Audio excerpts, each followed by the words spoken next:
Hello students, I am Himadri Pashchine from department of chemistry and आज का हमारा टॉपिक है म्यूटा रोटेशन, जिसे हम हिंदी में परिवर्ती ध्रुवण दोलक भी कहते हैं।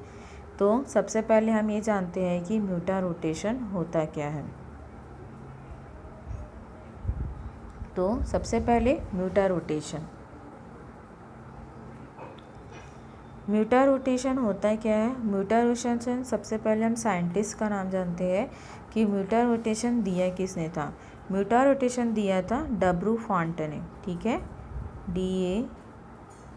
डब्रू फॉन्ट में दिया था 1836 में। ठीक है, डब्रू फॉन्ट नाम के एक साइंटिस्ट हैं जिन्होंने 1836 में म्यूटा रोटेशन टर्म को प्रपोज्ड किया था और उसे एक्सप्लेन भी किया था। तो म्यूटा रोटेशन होता क्या है, सबसे पहले मैं आपको बताती हूँ। म्यूटा रोटेशन जब हम किसी कंपाउंड का एक्वस सॉल्यूशन बनाते हैं। ठीक है, सपोज मान लीजिए हमारा कंपाउंड क्या है, ग्लूकोज है। ठीक है, कंपाउंड क्या है हमारा, ग्लूकोज है। ग्लूकोज को हमने क्या किया, उसका एक एक्वस सॉल्यूशन बनाया। ठीक है, एक्वस सॉल्यूशन बनाने के बाद हमने उसे कुछ टाइम के लिए रेस्ट करने के लिए छोड़ दिया। ठीक है, तो हमने यहाँ पे क्या किया, ग्लूकोज लिया, ग्लूकोज को हमने पानी में घोला, मीन्स उसका एक्वस सॉल्यूशन बनाया। और एक्वस सॉल्यूशन बनाने के बाद हमने उसे कुछ समय के लिए रेस्ट करने के लिए छोड़ दिया। तो उसके जब हमने कुछ आफ्टर सम टाइम जब हमने देखा तो हमने यह पता चला कि ग्लूकोज का जो स्ट्रक्चर होता है उसके स्ट्रक्चर में एक रोटेशन होता है। रोटेशन होने के कारण उसके स्ट्रक्चर में कुछ चेंजेस आ जाते हैं। ठीक है, ये जो रोटेशन होता है, इस रोटेशन को हम कहते हैं स्पेसिफिक रोटेशन। ठीक है, क्या कहते हैं हम इसे, स्पेसिफिक रोटेशन कहते हैं। ठीक है, अब ये स्पेसिफिक रोटेशन क्या होता है, तो सबसे पहले आप जान लीजिए कि हमने ग्लूकोज लिया, ग्लूकोज का एक्वस सॉल्यूशन बनाया, एक्वस सॉल्यूशन बना के हमने उसे कुछ समय के लिए रेस्ट पे छोड़ दिया और आफ्टर सम टाइम उसमें कुछ इस विशेष प्रकार का इस रोटेशन होता है जिसे कि हम स्पेसिफिक रोटेशन कहते हैं।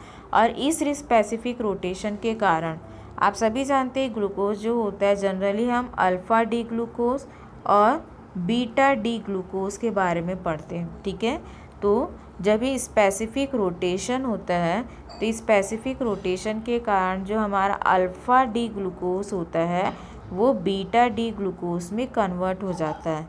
And same as it is beta glucose जो होता है वो अल्फ़ा डी ग्लूकोज में कन्वर्ट हो जाता है।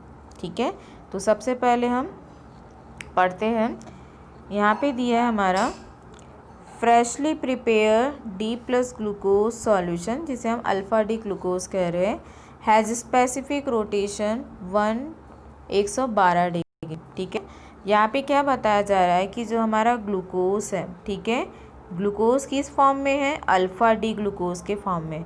तो इस अल्फ़ा डी ग्लूकोज का जो स्पेसिफिक रोटेशन होता है वो कितना होता है, 112 डिग्री होता है। ठीक है, but after some time it gradually decreases until a constant value 52.7 is obtained। जैसा कि मैंने आपको बताया कि जब हम ग्लूकोज का एक्वस सॉल्यूशन बना के जब उसे कुछ समय के लिए रेस्ट पर छोड़ देते हैं तो उसमें रोटेशन होता है। तो वो जो रोटेशन होता है वो 112 डिग्री से घट कर कितना हो जाता है, 52.7 डिग्री हो जाता है। Ordinary glucose has a melting point of 146, जिसके कारण हमको पता चलता है कि ग्लूकोज का मेल्टिंग पॉइंट कितना होता है, 146 होता है। Then when aqueous solution of ordinary D glucose is evaporate above 98 degree Celsius, glucose crystallizes and this crystal have melting point 150 degree Celsius. तो आपको समझ आ गया होगा कि जब ग्लूकोज 112 डिग्री जिसका स्पेसिफिक रोटेशन होता है और जब उसका एक्वस सॉल्यूशन बनाया जाता है तो वो घट के कितना होता है, 52.7 डिग्री हो जाता है। जिसके कारण उसका मेल्टिंग पॉइंट कितना है 140 डिग्री सेल्सियस है, ठीक है। लेकिन जब हम ग्लूकोज को इवेपोरेट करते हैं 98 डिग्री से ऊपर, तो हमें ग्लूकोज के क्रिस्टल प्राप्त होते हैं और उस क्रिस्टल का मेल्टिंग पॉइंट कितना होता है 150 डिग्री हो जाता है। मतलब 146 से बढ़ के कितना हो गया 150 डिग्री हो गया। This is another form of glucose with specific rotation 18.7 degree. 18.7 degree जो है वो बीटा डी ग्लूकोज का स्पेसिफिक रोटेशन है, ठीक है। जैसे अल्फ़ा डी ग्लूकोज की हम बात कर रहे थे, तो ये अल्फ़ा डी ग्लूकोज का स्पेसिफिक रोटेशन कितना होता है,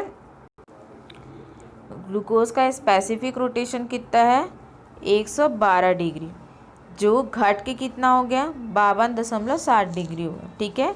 अब हम किसकी बात कर रहे हैं, बीटा डी ग्लूकोज की, यहाँ पे मेंशन नहीं किया गया, हम किसकी बात कर रहे हैं, बीटा डी ग्लूकोज की बात कर रहे हैं, जिसका स्पेसिफिक रोटेशन कितना है 18.7 डिग्री है, ठीक है। The specific rotation of solution this form gradually increase until a constant value 52.7 degree. तो उसका कितना हो जाता है बढ़ के 52.7 डिग्री। इसका मतलब ये कि जब हम बीटा डी ग्लूकोज का एक्वस सॉल्यूशन बनाते हैं और एक्वस सॉल्यूशन बनाने के बाद जब हम उसे कुछ समय के लिए छोड़ देते हैं, तो उसका रोटेशन बढ़कर मतलब 18.7 डिग्री से बढ़कर कितना हो जाता है 52.7 डिग्री हो जाता है। That means the specific rotation of one form of glucose decreases and that of another form of increases until both solutions those show the same value. This change in rotation toward an equilibrium value is called mutar rotation. इसका मतलब ये हुआ कि यहाँ पे हमारा देखिए यहाँ पे क्या है, ये हमारा है अल्फ़ा डी ग्लूकोज, ठीक है। ये अल्फ़ा डी ग्लूकोज जो है वो किस में कन्वर्ट हो रहा है, बीटा डी ग्लूकोज में, ठीक है। अब इस अल्फ़ा डी ग्लूकोज का स्पेसिफिक रोटेशन कितना था 112 डिग्री। बीटा डी ग्लूकोज का स्पेसिफिक रोटेशन कितना था 18.7 डिग्री, ठीक है।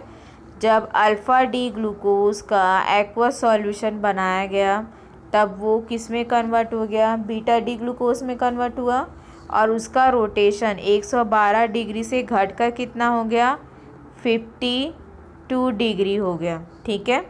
सेम एज इट इज़ जब हमने बीटा डी ग्लूकोज का एक्वस सॉल्यूशन बनाया और कुछ समय के लिए उसे रेस्ट पे छोड़ दिया, तो उसका स्पेसिफिक रोटेशन 18.7 से बढ़कर कितना हो गया 52 डिग्री हो गया, ठीक है।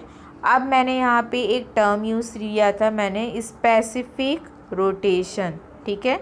अब ये स्पेसिफिक रोटेशन क्या होता है, तो स्पेसिफिक रोटेशन जानने के लिए हमको उसका ऑप्टिकल एक्टिव क्या होता है, ठीक है। अब यहाँ पे एक वर्ड हम यूज़ कर रहे हैं, उस वर्ड को हम क्या कर रहे हैं, क्या कह रहे हैं उस वर्ड को, ऑप्टिकली एक्टिव कह रहे हैं। तो ये ऑप्टिकली एक्टिव होता क्या है, तो दोस्तों ऑप्टिकली एक्टिव क्या होता है, तो उसके लिए सपोज मान लीजिए मैंने लैक्टिक एसिड का एग्जांपल लिया है, ये हमारा CH2OH, ठीक है, COH और ये है H और ये हमारा COOH, ये लैक्टिक एसिड है, ठीक है। अब इसका रोटेशन क्या हो जाएगा CH2OH CH, ये हो जाएगा OH और ये हमारा COOH।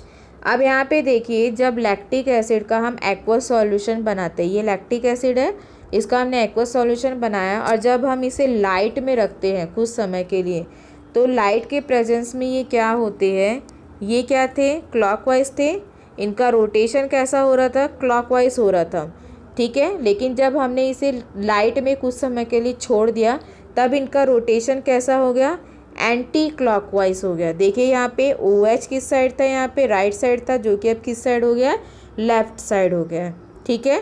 तो इसे क्या कहते हैं हम ऑप्टिकली एक्टिव कहते हैं, जो लाइट के प्रेजेंस में क्या होते हैं एक्टिव होते हैं और उनका रोटेशन क्लॉकवाइज से क्या हो जाता है, एंटी क्लॉकवाइज हो जाता है। ठीक है, तो इसी प्रकार का रोटेशन किस में होता है हमारा, अल्फ़ा और बीटा डी ग्लूकोज के बीच में होता है।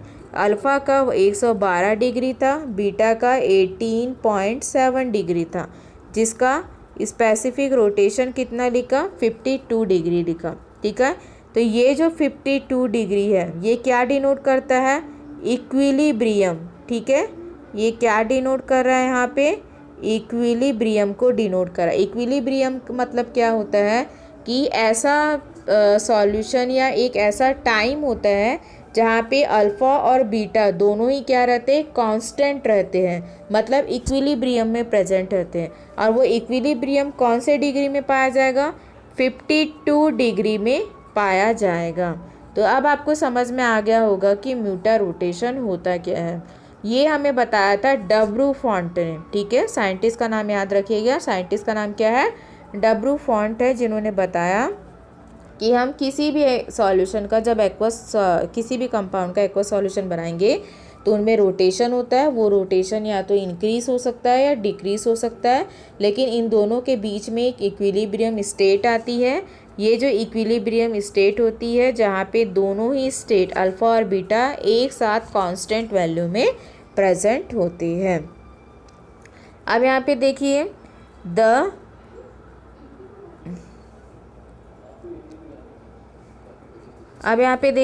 The reason of mutarotation is that actually the two form of glucose with melting point 146 and 150 degree respectively and specific rotation 112 degree और 18.7 degree respectively are cyclic along with hemiacetal and in solution they establish an equilibrium, the open chain structure just transition state। अब मैं आपको यहाँ के इसका structure बताती हूँ। यहाँ देखिए, आप यहाँ पे देख रहे हैं, ये हमारा अल्फ़ा डी ग्लूकोज पायरेनोज का स्ट्रक्चर है, ये बीटा डी ग्लूको पायरेनोज का स्ट्रक्चर है जो साइक्लिक फॉर्म में। इसका रोटेशन क्या है, स्पेसिफिक 112 डिग्री सेल्सियस, और इसका स्पेसिफिक रोटेशन कितना है, 18.7 डिग्री। ठीक है, अब इन दोनों का इक्विलिब्रियम क्या है हमारा, 52 डिग्री पे हमको मिलता है। कितने डिग्री पे मिलता है हमको, 52 डिग्री पे मिलता है। तो आप देख सकते हैं यहाँ पे देन अब यहाँ पे देखिए, it is clear from the above statement that the two cyclic form of glucose do not break into an open chain structure in solution. In solution, the concentration of open chain structure is negligible as the solution does not give shift test nor give UV IR spectra of an carboxyl group।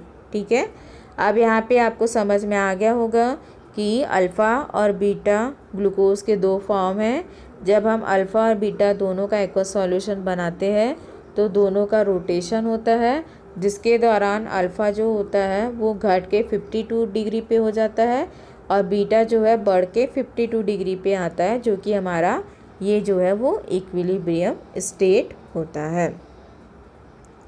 Next देखिए, then यहाँ पे क्या दिया है हमारा, the equilibrium specific rotation is just due to different proportion of the two cyclic form in equilibrium, 36% alpha anomeric form and 64% beta anomeric form in the solution state. It seems that equatorial hydroxyl group give extra stability over axial hydroxyl group। तो यहाँ पे देख सकते हैं alpha जो होता है वो 36% होता है, बीटा जो होता है वो हमारा कितना होता है, 64% होता है। अब आपको मुझे यहाँ पे एक चीज़ ये बतानी है कि अल्फ़ा और बीटा, ठीक है, हमने देख लिया कि अल्फ़ा किस में कन्वर्ट हो रहा है, बीटा में कन्वर्ट हो रहा है। ठीक है, लेकिन अल्फ़ा और बीटा जब इक्विलिब्रियम स्टेट में आते हैं तब वह क्या करते हैं, एल्डिहाइड फॉर्म में प्रेजेंट होते हैं। ठीक है, यहाँ पे यहाँ ध्यान रखिए, ये अल्फ़ा है, ये हमारा बीटा है, और इन दोनों का इक्विलिब्रियम स्टेट क्या होता है हमारा, एल्डिहाइडिक फॉर्म। ठीक है, जो हमारा 52 डिग्री पर हमको मिलता है। हमने देखा एक साइंटिस्ट थे जिसका नाम था लॉरी, LOWRY। लॉरी नाम के साइंटिस्ट थे। लॉरी नाम के साइंटिस्ट ने क्या बताया कि जब अल्फ़ा और बीटा, ठीक है, जब दोनों का एक्वस सॉल्यूशन बनाते हैं और जब वे एक इक्विलिब्रियम स्टेट में आते हैं तो वो जो इक्विलिब्रियम स्टेट बनती है वो इक्विलिब्रियम स्टेट क्या होती है, एल्डिहाइडिक फॉर्म की होती है। ठीक है, एल्डिहाइडिक फॉर्म जिसे कि हम एम्फीप्रोटिक फॉर्म भी कहते हैं। एम्फीप्रोटिक का मतलब क्या होता है कि यहाँ पे प्रोटॉन लिया भी जाता है और प्रोटॉन दिया भी जाता है। अल्फ़ा के केस में क्या होता है, जो प्रोटॉन होता है वो ऐड होता है और बीटा के केस में प्रोटॉन जो होता है वो रिमूव होता है। ध्यान रखिएगा, ठीक है। अल्फ़ा में प्रोटॉन ऐड होता है किस फॉर्म में, H पॉजिटिव और OH निगेटिव आयन के फॉर्म में, और बीटा में यही H पॉजिटिव और OH निगेटिव आयन क्या होता है, रिलीज़ होता है, जो कि हमारा इक्विलिब्रियम स्टेट होता है। ठीक है, एक बार मैं फिर रिपीट कर रही हूँ, अल्फ़ा और बीटा का जब इक्विलिब्रियम स्टेट हमें मिलता है, वो जो स्टेट होता है वो स्टेट क्या शो करता है, एल्डिहाइडिक फॉर्म शो करता है। मीन्स वहाँ पे कौन सा फंक्शनल ग्रुप होगा, एल्डिहाइड फंक्शनल ग्रुप होगा। ठीक है, ये जो एल्डिहाइड फंक्शनल ग्रुप है जब अल्फ़ा में कन्वर्ट होता है या बीटा में कन्वर्ट होता है, ठीक है, तो वहाँ पे प्रोटॉन क्या होगा, अल्फ़ा के केस में ऐड होगा और बीटा के केस में प्रोटॉन क्या होगा, वहाँ पे रिमूव होगा। मतलब प्रोटॉन वहाँ पे क्या होगा, निकलेगा। ठीक है, जिसके कारण वहाँ पे एक एल्डिहाइडिक फॉर्म का स्ट्रक्चर होता है। जैसा कि मैं आपको ड्रॉ करके बताती हूँ, यहाँ पे देखिए, ये है C, ये आपका H, ये आपका OH और ये आपका CHOH4, ये आपका CS2OH। अब ये आपका अल्फ़ा है, ये आपका बीटा है। तो अल्फ़ा में क्या हो रहा है, हमारा प्रोटॉन ऐड हो रहा है, तो यहाँ पे क्या हो जाएगा, एक और हाइड्रोक्सिल ग्रुप OH ऐड होगा। ये देखिए वाटर है, जब ब्रेक होगा तो H पॉजिटिव और OH निगेटिव में ब्रेक होगा, तो यहाँ पे हमारा OH निगेटिव यहाँ पर आ गया और ये जो एक H होता है वो यहाँ पे जो हमारा 5वां कार्बन होता है उस 5वें कार्बन पे, ठीक है, सपोज